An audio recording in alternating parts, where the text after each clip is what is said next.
മുനമ്പത്തെ ജനങ്ങൾ നിയമ പോരാട്ടം തുടരേണ്ടി വരുമെന്ന് സൂചിപ്പിച്ച കേന്ദ്ര ന്യൂനപക്ഷകാര്യമന്ത്രി കിരൺ റിജിജു നിയമവഴിയിലൂടെ തന്നെ പരിഹാരം കാണേണ്ടിവരും. നിയമ ഭേദഗതി നിയമപ്രക്രിയയിലും അപ്പീലിലും ഗുണം ചെയ്യുമെന്നും നീതി ലഭിക്കാൻ ഇടയാക്കുമെന്നും മന്ത്രി വ്യക്തമാക്കി. അതേസമയം ചർച്ച് ബിൽ പരിഗണനയിലില്ലെന്നും കേന്ദ്രമന്ത്രി പറഞ്ഞു. മുനം പ്രശ്നം നേരിടുന്നവരുടെ റവന്യൂ അവകാശങ്ങൾ എന്ന് പുനഃസ്ഥാപിച്ചു കിട്ടും? വഖഫ് നിയമ ഭേദഗതി കൊണ്ട് മാത്രം പ്രശ്നപരിഹാരമുണ്ടാകുമോ? മുനമ്പത്ത് ഭൂപ്രശ്നം നേരിടുന്നവരുടെ റവന്യൂ അവകാശങ്ങൾ എന്ന് പുനഃസ്ഥാപിച്ചു കിട്ടും? നിയമ ഭേദഗതി കൊണ്ട് മാത്രം പ്രശ്നപരിഹാരമുണ്ടാകുമോ? നിയമ പോരാട്ടത്തിലൂടെയാണ് പ്രശ്നപരിഹാരമെന്ന് ബില്ല് പാർലമെന്റിൽ അവതരിപ്പിച്ച കേന്ദ്ര ന്യൂനപക്ഷകാര്യമന്ത്രി കിരൺ റിജിജു. വഖഫ് ട്രിബ്യൂണലിന്റെ അധികാരങ്ങളിലും ഘടനയിലും നിയമ ഭേദഗതി മാറ്റം വരുത്തിയിട്ടുണ്ട്. അതിനാൽ ട്രിബ്യൂണൽ ഉത്തരവെതിരായാലും മുനമ്പത്തെ ജനങ്ങൾക്ക് ഹൈക്കോടതിയെയും supreme കോടതിയെയും സമീപിക്കാനാകും.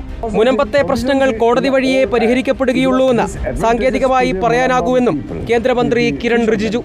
Now with the existing new act, new provisions, with the supporting provisions which we have made, now it is easily challengeable in the Supreme Court. മുനമ്പത്തേത് തീർപ്പാക്കിയ കേസല്ലാത്തതിനാൽ മുൻകാല പ്രാബല്യത്തിന്റെ പ്രശ്നം ഉദിക്കുന്നില്ലെന്ന് മന്ത്രി വ്യക്തമാക്കി. മുനമ്പത്തെ ജനങ്ങളുടെ സംരക്ഷണം ഉറപ്പാക്കാൻ ഇടപെടലുകൾ നടത്തുമെന്നും മന്ത്രി പ്രതികരിച്ചു. വരാപ്പുഴ ബിഷപ്പ് ഹൌസിലെത്തിയ കേന്ദ്രമന്ത്രി ആർച്ച് ബിഷപ്പ് ഡോക്ടർ ജോസഫ് കളത്തിപ്പറമ്പിലുമായി കൂടിക്കാഴ്ച നടത്തി. കൂടിക്കാഴ്ച തൃപ്തികരമെന്നും സഭയുടെ ആവശ്യങ്ങൾ ശ്രദ്ധയിൽപ്പെടുത്തിയതായും ബിഷപ്പ് പ്രതികരിച്ചു. റിപ്പോർട്ടർ, കൊച്ചി.